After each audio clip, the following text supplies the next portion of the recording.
عورتیں ان باتوں کی پرواہ نہیں کرتی. تو حالانکہ یہ خالصتاً عورتوں کے مسائل ہیں، لیکن یہ بھی مرد کی ذمہ داری میں آتے ہیں کہ وہ عورت کی نمازوں کی بھی فکر کرے. اتنی فکر مردوں کو معلوم ہونی چاہیے اور وہ پوچھیں بھی کہ کیا ہو رہا ہے.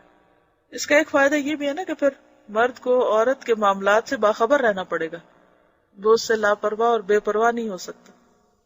8ویں یہ کہ اگر اس کی بیویاں ایک سے زیادہ ہوں تو ان میں عدل و انصاف کرے. رات گزارنے اور خرچ دینے میں برابری ہے، نہ کہ محبت کرنے میں، کیونکہ یہ اس کے اختیار میں نہیں ہے.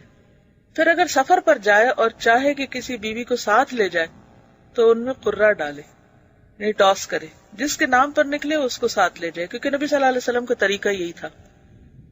9ویں مخالفت ہے.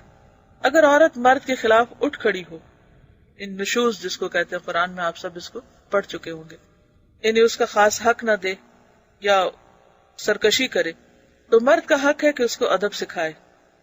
یعنی جائز بات میں بھی مرد کی بات سنے ہی نہ، مانے ہی نہ، اس کا حق نہ دے، تو پھر شوہر ہی کو اللہ نے ذمہ دیا ہے کہ وہ بیوی کو سمجھائے، اسے طاقت سے اطاعت پر آمادہ کرے. لیکن اس تادیب میں یعنی ادب سکھانے میں درجہ بندی کو ملحوظ رکھے، سٹیپ بائی سٹیپ. پہلے اسے نصیحت کرے، پھر دھمکی دے، اگر اس سے فائدہ نہ ہو تو اسے اس کے بستر میں تنہا چھوڑ دے، کیونکہ یہ بات عورت پہ بہت گراں گزرے گی. اس کی طرف پیٹ کر لے، یعنی ناراض ہو جائے. اس کا بھی اثر نہ ہو تو اپنا بستر الگ کر لے، اور اس سے 3 دن سے کم بول چال بند کر دے. 3 دن سے کم، زیادہ نہیں. پھر اگر اس سے بھی فائدہ نہ ہو تو اسے مارے، لیکن سخت نہ مارے، اور وہ یہ ہے کہ اس کا جسم خون آلود نہ ہو اور اس کے چہرے پر بھی نہ مارے. 10ویں جماع کے آداب سے متعلق مستحب ہے کہ بسم اللہ سے شروع کرے، قبلے سے منہ پھیر لے، جماع کے وقت اوپر کپڑا ڈال لے، ننگا نہ ہو، اور یہ کہ پہلے کھیل اور مانکا اور بوس و کنار شروع کرے. بعض علماء جمعہ کے روز جماع کرنا مستحب سمجھتے ہیں. پھر جب مرد فارغ ہو جائے تو اسی حالت میں کچھ دیر ٹھہرا رہے تاکہ عورت بھی فارغ ہو جائے، کیونکہ عموماً عورت کا انزال مرد کی نسبت دیر سے ہوتا ہے. حیض کی حالت میں اور پخانہ کی جگہ میں مجامت کرنا جائز نہیں. اگر دوبارہ مجامت کرنا چاہے تو اپنی شرمگاہ کو دھو کر وضو کر لے. جنابت کی حالت میں بال نہ منڈائے، ناخن نہ کٹائے اور خون نہ نکلوائے، یعنی وہ جو پچنے لگواتے ہیں نا.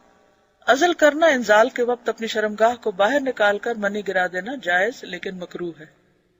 11ویں ولادت کے آداب ہیں اور وہ 6 ہیں. پہلا یہ کہ لڑکے کی پیدائش پر زیادہ خوش اور لڑکی کی پیدائش پر غمگین نہ ہو، کیونکہ اسے معلوم نہیں کہ لڑکے میں بھلائی ہے یا لڑکی میں. یعنی کہ بچوں کی پیدائش میں بھی انصاف سے کام ہے. عام طور پر لوگ لڑکے کی پیدائش میں زیادہ خوش ہوتے ہیں اور لڑکی کی پیدائش پر غمگین ہوتے ہیں، جیسے کہ قرآن پاک میں بھی بات کی گئی. دور جاہلیت میں خاص طور پر ایسا ہوتا تھا. وَإِذَا بُشِّرَ أَحَدُهُمْ بِالْأُنثَىٰ ظَلَّ وَجْهُهُ مُسْوَدًّا وَهُوَ كَظِيمٌ يَتَوَارَىٰ مِنَ الْقَوْمِ مِنْ سُوءِ مَا بُشِّرَ بِهِ أَيُمْسِكُهُ عَلَىٰ هُونٍ أَمْ يَدُسُّهُ فِي التُّرَابِ أَلَا سَاءَ مَا يَحْكُمُونَ. کہ جب ان میں سے کسی کو بیٹی کی پیدائش کی خوشخبری دی جاتی ہے تو وہ غم کے گھونٹ پینے لگتا ہے، اس کا چہرہ سیاہ ہو جاتا ہے، سوچتا ہے کہ کیا اس کو ذلت کے ساتھ لیے رکھے یا مٹی میں دبا دے. کتنا برا ہے فیصلہ جو وہ کرتے ہیں. تو بات یہ ہے کہ کسی کو نہیں پتا کہ اس کا فائدہ لڑکے کی پیدائش میں ہے یا لڑکی کی پیدائش میں. کون کس کے حق میں زیادہ بہتر ہے اللہ ہی جانتا ہے.